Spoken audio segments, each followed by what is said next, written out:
Hello everyone, today we will study about the pedigree analysis. ठीक है, तो pedigree analysis में सबसे पहले हमें ये देखना है कि जितने भी अफेक्टेड चिल्ड्रन हैं क्या उनका कोई भी पेरेंट अफेक्ट है, at least one parent affected. Yes तो डोमिनेंट ट्रेट है, अगर नहीं है तो क्या है वो रिसेसिव ट्रेट है। ठीक है, अब हम इसमें देखेंगे कि डोमिनेंट ट्रेट में ऑटोसोमल है या फिर क्या है एक्स लिंक्ड डोमिनेंट है। तो उसमें क्या है कि अगर all affected males are affected mother and daughter, ठीक है, उसकी मदर भी इफेक्टेड हो और की डॉटर भी इफेक्टेड हो, अगर येस है तो वो एक्स लिंक्ड होगा।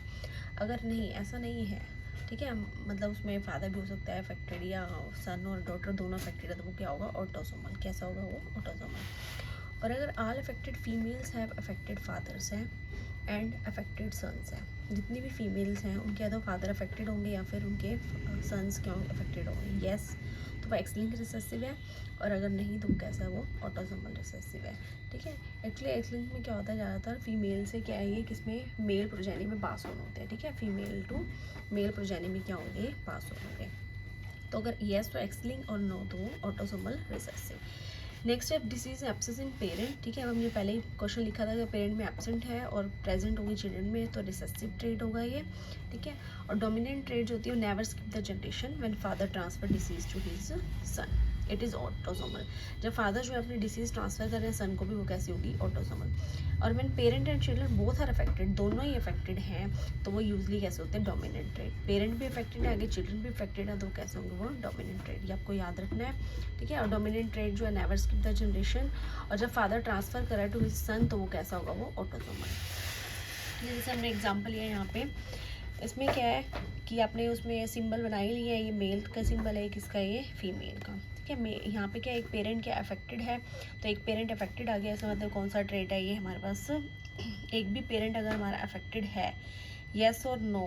ठीक है, तो उसके बाद यहाँ पे हमने क्या देखा कि ये ट्रांसफ़र कर रहा है डिसीज़, किस में ट्रांसफ़र कर रहा है ये, इसकी फीमेल भी, डॉटर भी अफेक्टेड है और सन भी अफेक्टेड है। फिर हमने यहाँ पे देखा इसकी नॉर्मल फीमेल के साथ कपलिंग हुई है। ठीक है, मेटिंग है, तो आगे चिल्ड्रन कैसे हैं यहाँ पे नॉर्मल आ रहे हैं। और इसमें ये दोनों मेल और फीमेल क्या थे, नॉर्मल थे, तो ये कैसे आ रहे हैं यहाँ पे अफेक्टेड बन रहे हैं। ठीक है, तो इसका मतलब ये है कि जनरेशन क्या करें स्किप कर रहे हैं, तो क्या है ये रिसेसिव। कैसे है ये रिसेसिव है, तो ये कौन सा हमारा हो गया ऑटोसोमल रिसेसिव। ऑटोसोमल इसलिए था क्योंकि ये फादर है और फादर से सन में भी, डॉटर में भी आ रही है और सन में भी आ रही है, दोनों में आ रही है, तो ऑफकोर्स जब दोनों में आएगी तो कैसा होगा ऑटोसोमल हो गया। और रिसेसिव इसलिए क्योंकि ये जनरेशन को क्या कर रहा है स्किप। हमने पूरा चार्ट देखना है, सिर्फ एक नहीं।